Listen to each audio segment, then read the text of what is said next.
Okay, so now let's look at the basic idea behind the classic theory of Raman scattering or Raman spectroscopy. To begin with, and this is something we're going to keep coming back to multiple times as we talk about the spectroscopy, molecules can exist in various energy levels. And we're going to be talking about vibrations here. So this is going to be a vibrational energy level equals 0, or we're going to call it the ground state. And then there can be various excited states, which we'll just call V equals 1, V equals 2. And in infrared spectroscopy, we just take from V equals 0 to V equals 1, we absorb a photon, and there we are, we're in the energy level. But in Raman, something a little more complicated happens. What happens in Raman is that we'll shine a source onto the sample. In this case, this is going to be called a laser, nu L. And that laser frequency is going to, when the molecule is struck by it, it's going to excite that molecule up to something called a virtual state. Now, that virtual state is not a real energy level. It's just whatever energy that laser happens to have. And the molecule is raised up to that virtual state, and it's transient. It doesn't stay there for very long. Now, once it's there, one of two things can happen. The first thing is it can scatter that light right back and go right back to the ground state.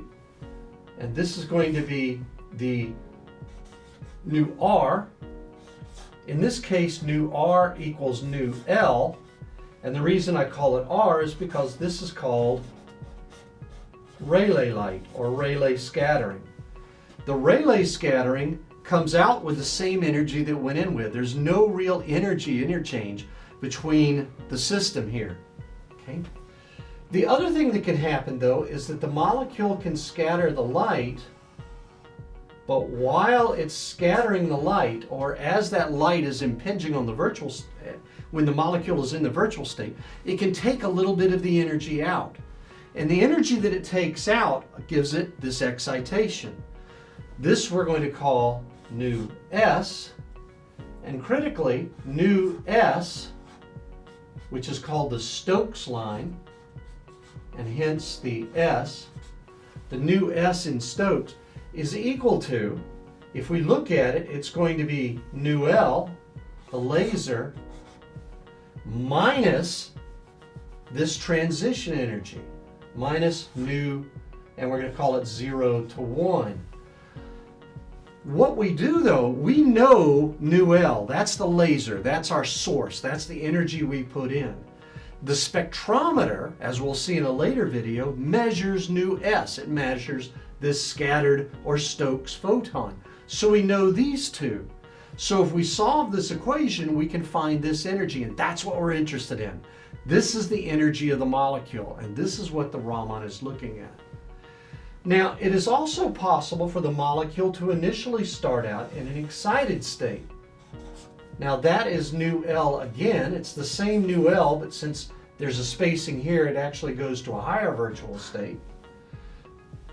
And from that higher virtual state, the molecule can then scatter all the way back to the ground state. Notice in this case, and we'll call this nu AS, that this photon right here, which is called an anti-Stokes photon, is higher in energy than the energy that came in, because the molecule gave up some energy. So if we look here, we have that nu AS, this energy, is equal to nu L, in this case, plus the energy, 0 to 1. So you can see these are the three standard Raman events. The Rayleigh scatter, in which case no energy is interchanged, the photon in is the photon out.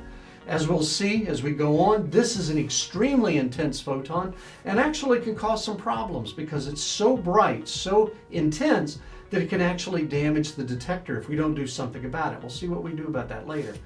The Stokes photon is going to be by far and away the most common that we're going to look at, where some of the energy has been removed from the laser, and that energy is equal to this vibrational excitation. And the anti-Stokes photon, which is higher in energy, as we'll see when we talk about fluorescence, it has certain advantages. It would be nice to be able to use this, But because of something called the Boltzmann distribution, this is not always that useful. So that's the basic idea behind Raman. The three different scatters, Rayleigh, Stokes, and anti-Stokes, the interchange of energy, and the key underlying fact. We are looking at a vibrational excitation.